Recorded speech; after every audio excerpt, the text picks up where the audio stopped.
Hi, this is A. Wesley. I'm that Annie that tells it like a TI is. The topic I'm going to talk to you today about is a lot of stuff has been going on in the media lately. So this is going to be more like a hot topics or trending topics video. The main trending topic that was trending yesterday was that all charges were dropped against Jessie Smollett.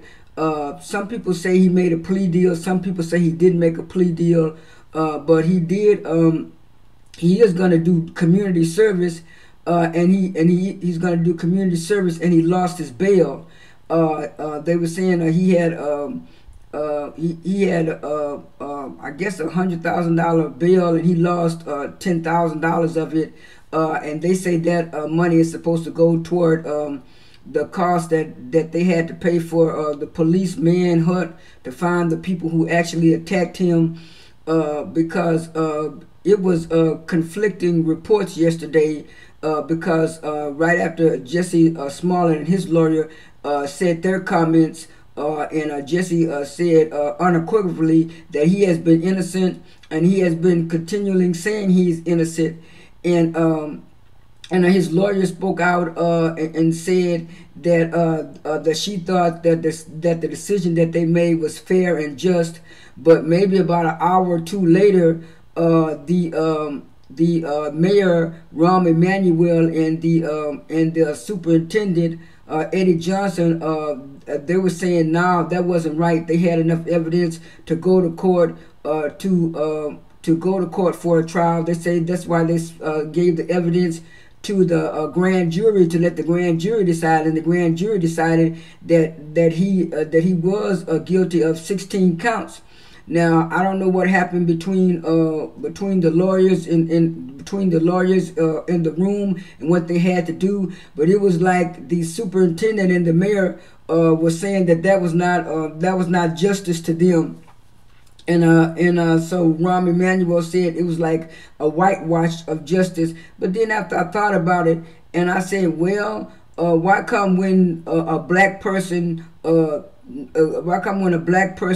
is not found guilty of a crime, or either they make a plea deal and they don't have to do any time except for community service and pay some fines, it's like, oh, that person got away with something. But when white people do it, it's like, oh, the justice was served and this, that, and the other. And so I think the police department did a pretty good job, but I think the only bad thing about it was that they decided to go to the media with the case and tell everybody what all they had. And I'm not a lawyer, but I'm assuming the lawyers looked at, like the lawyer said, they looked at Jesse's reputation, where he had never been in any trouble, and he was like a community activist ever since he was 15 years old. So he really didn't have a criminal record and stuff. I know some people were reporting back in the day he did have a DUI, but I guess they looked at that was just only one incident, and it wasn't really anything criminal that he had done, in his life. And so they looked at he was a model citizen and stuff like that. So I don't know. I'm not a lawyer. Some people say that he didn't have they didn't have enough evidence to convict Jessie. I don't know about all that, because like I said, I'm not a lawyer, but hopefully he'll learn from this, and I know he wants to get back to working on Empire and everything else, but I don't think so. I think Empire is just gonna kind of wash their hands of it. Maybe he can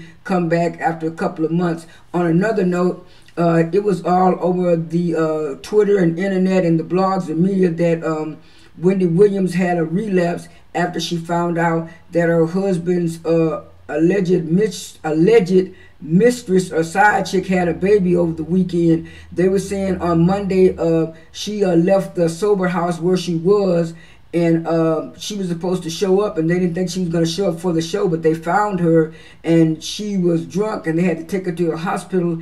And they said they gave her some kind of intravenous tube where she could be up and spousy enough to work on the show.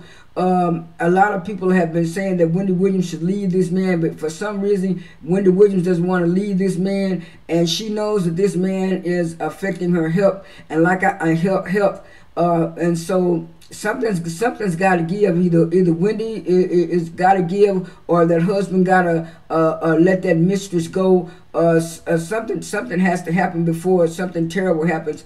All of this information that I've read on Twitter and seen was according to the Daily Mail, and so all of it is either alleged or rumored. So on another note, it was all over the blogs too over the weekend that Cardi B was suing a blogger, and she was also suing Starmarie, and Starmarie did some kind of rant about she was tired of Cardi B messing with her, and Cardi B is trolling her and doing this. I think it's opposite way. When I heard that rant, I didn't believe anything she said, because she was so cursing and doing all this, and then she was saying, well, what kind of money does she have? She's unemployed. And it looked so bad and ridiculous, because her son was on one side trying to stay out of the camera, and she was trying to make her point be known to people.